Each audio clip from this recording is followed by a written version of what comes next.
Hello and welcome to First Issues Now, the comic review show where I, the comic archivist, takes a gander at a recent first issue that I want to talk about and then I talk about it. While listening to my manic yet placid tones, please ponder whether or not the new DC Universe streaming thing is going to be worth it, especially after that Titans trailer, but I'm thinking an annual $75 might be worth Young Justice Season 3 alone.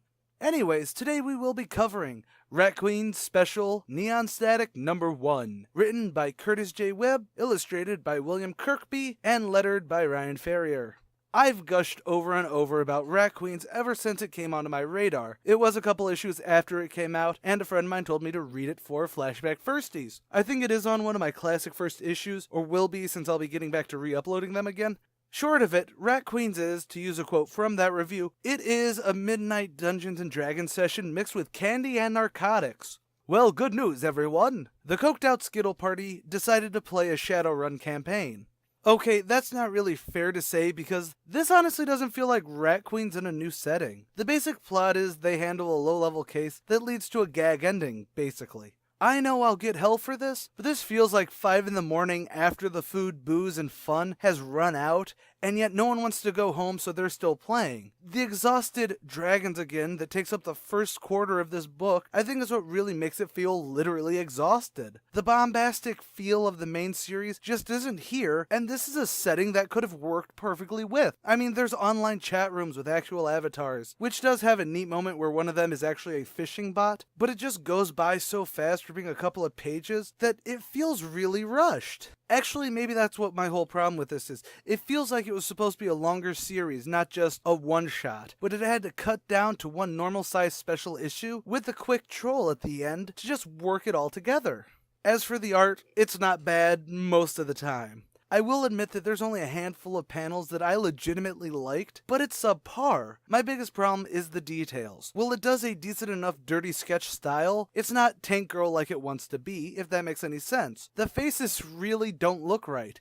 I mean, the dragon I mentioned above has this truly perfect panel that I did share on my Facebook page because it really is one of those moments that make me remember why I like comics. But that's the single panel, and even then I could probably nitpick that specific panel to death. So the art isn't special, there's no real flow in reading this. There's an overabundance of dialogue and explanation, and not enough art that keeps it flowing to not feel like you're reading a transcript. The only time I would say that the art really felt cohesive and unique was with how it still maintained the Lovecraftian tendrils of Dee's magic. It just really makes the flow of info seem really unique and awesome.